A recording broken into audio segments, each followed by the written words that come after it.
దేవుని సామర్థ్యం గురించి తెలియదంటే సౌలుకి తెలుసు. ప్రవక్తల్లో ఉన్నాడా అని సామెత పుట్టింది, ప్రవచించిన వాడుగా ఉన్నాడు.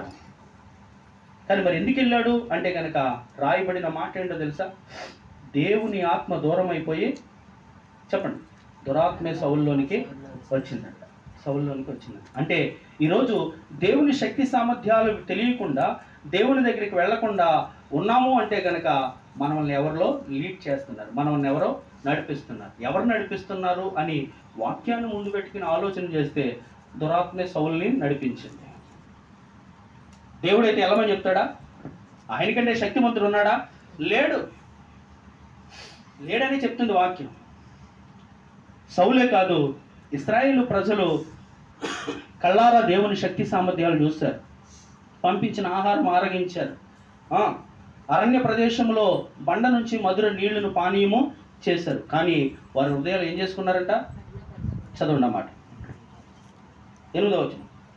అరణ్యమందు మెరుగబోయేట మీరు కఠినపరుచుకున్నట్లు, మస్సా దినమందు మీరు కఠినపరుచుకున్నట్లు మీ హృదయములను కఠినపరచుకొనకుడి. కఠినపరుచుకోవాలా, పట్టించుకోకూడదా? ఆల్రెడీ ఒకసారి కఠినపరుచుకున్నాడు. లేకపోతే ఇశ్రాయేలు ప్రజలు దేవుని పిల్లలైన వారు, దేవుని ఎరిగిన వారు. అలాగే ఒకవేళ మీరు కూడా ఇశ్రాయేలు గురించి, వాళ్ళ గురించి కాదు, అలాగే ఒకవేళ మనం కూడా కఠినపరుచుకుంటున్నామేమో. ఒక పర్యాయం ఇలా కఠినపరుచుకున్నారు మీ పితరులు. ఎటువంటి స్థితిలో అంటే కనుక దేవుని ఎరిగిన స్థితిలోనే. మరి బాల్యం నుంచి నీకు నాకు దేవుని గురించి తెలిసి కూడా మరి మన హృదయాన్ని కఠినపరుచుకుంటున్నామా? దేవునికి అనుకూలంగా మరుచుకుంటున్నామా? చూడండి ఎలా కఠినపరుచుకున్నారు. చదువుదాం. నిర్గమకాండం 17వ అధ్యాయం 7వ వచనం. అప్పుడు ఇశ్రాయేలీయులు చేసిన వాదమును బట్టి యెహోవా మన మధ్య ఉన్నాడో లేడో అని వారు యెహోవాను శోధించడాన్ని బట్టి, అసలు చూడండి డౌట్ ఏంటి వాళ్ళకే? యెహోవా ఉన్నాడో లేడో. చాలా పర్యాయాలు కొంతమంది ఉంటుంది, దేవుడు అనేవాడు ఉంటే ఇలాగా ఏకవచనం పలికేస్తూ ఉంటారు. గౌరవించవలసిన దేవుణ్ణి నాకెందుకండి ఈ కష్టాలు? వచ్చినప్పుడైనా మరి దేవుణ్ణి దూషించడానికి నోరు తెలిసేది? మరి చప్పట్లు కొడుతూ స్తుతిస్తూ స్వరమండలం ఎత్తి కీర్తించడానికి ఎందుకు రాదు?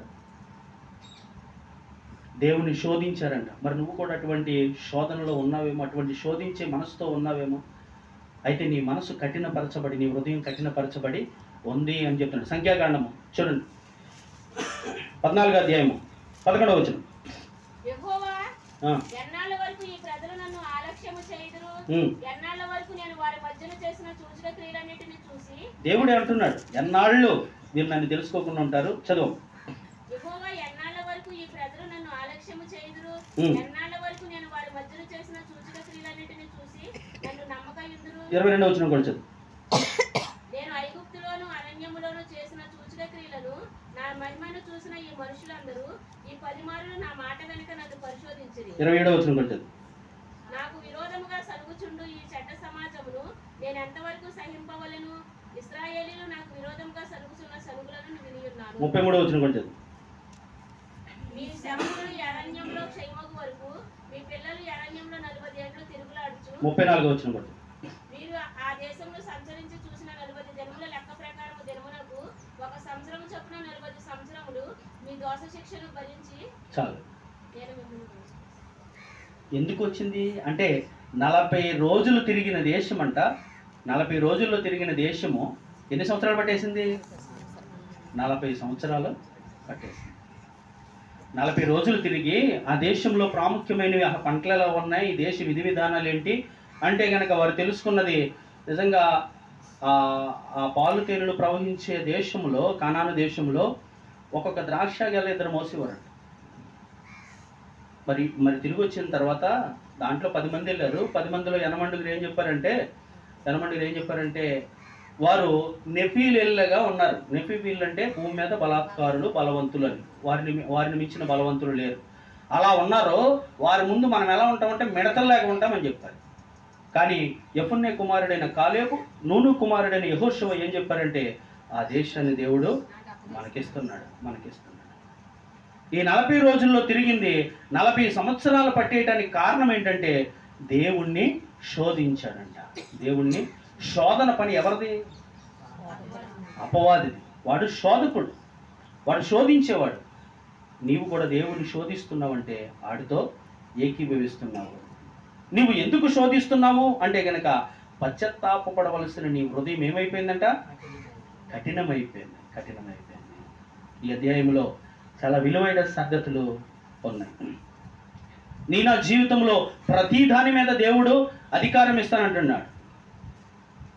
అసలు నీకు ఏ అధికారం ఇస్తానంటే ఒకవేళ సర్పం గరిచింది కదా, దాన్ని బట్టి మనం ఏదో అనుకుంటున్నాం కదా. 91వ సంకీర్తన 10వ వచనం కానీ చదువు, 12వ వచనం కానీ చదువు. నీ పాదములకు రాయి తగలకుండా వారు నిన్ను తమ చేతుల మీద ఎత్తిపట్టుకొనును. సింహములను నాగుపాములను త్రొక్కెదవు, పరమ సింహములను భుజంగములను అణగద్రొక్కెదవు. అతడు నన్ను ప్రేమించుచున్నాడు కనుక ఏంటంట? సింహములను. ఎవరు? మనమే అంటున్నాడు. నీవు అంటే నేను అలా చదువుకుంటాను. మనమే. నువ్వేం చేస్తావు? అన్నిటిని కేకేసి అన్నిటి మీద దేవుడు ఏం చేస్తాడు? మనకే అధికారం ఇచ్చాడు. ఆదాము ఏ పేరు పెడితే అదే పేరు కలిగింది. చూడండి ఎంత జ్ఞానవంతుడు ఆదాము అప్పట్లోనే.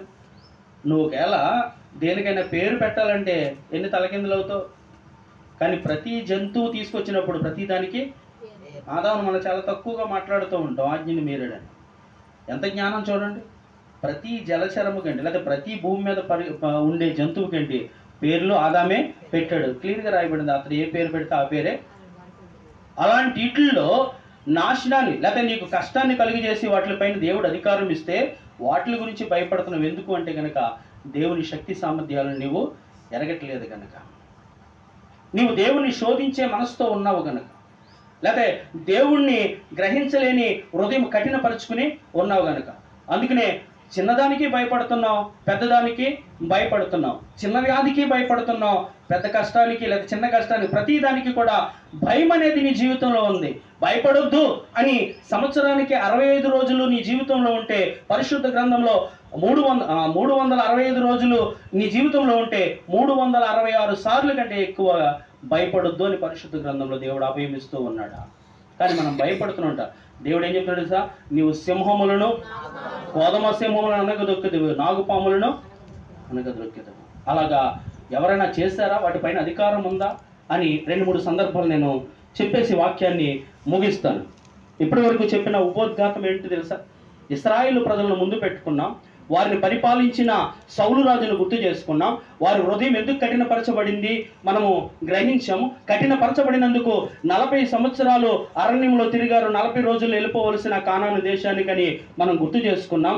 అలాగే దేవుడు మహాదేవుడై ఉంటే ఆయన్ని గణపరచవలసింది పోయి సౌలు రాజరికానికి వచ్చిన తర్వాత 3 సంవత్సరాలు దేవుని ఆత్మచేత దేవుని ఇష్టానుసారంగా పరిపాలించి 37 సంవత్సరాలు తన పరిపాలనలో అవిధేయుడైపోయాడు కనుక, అంధత్వమైన మనసు లేక దేవుని ఆత్మ దూరమైపోయి దురాత్మే సౌల్లో పట్టింది కనుక కర్ణపిశాచాల దగ్గరికి వెళ్ళాడు. దేవుని మనసు తనలో లేదు గనక అని చెప్పుకున్నాం. కానీ భక్తుడు చెప్తున్న మాట ఏంటంటే, దేవతల ఎదుటే నిన్ను నేను గణపరుస్తానన్నావు. నీ నా జీవితంలో దేవుడు అనేవారు ఎవరైనా ఉన్నారంటే గనక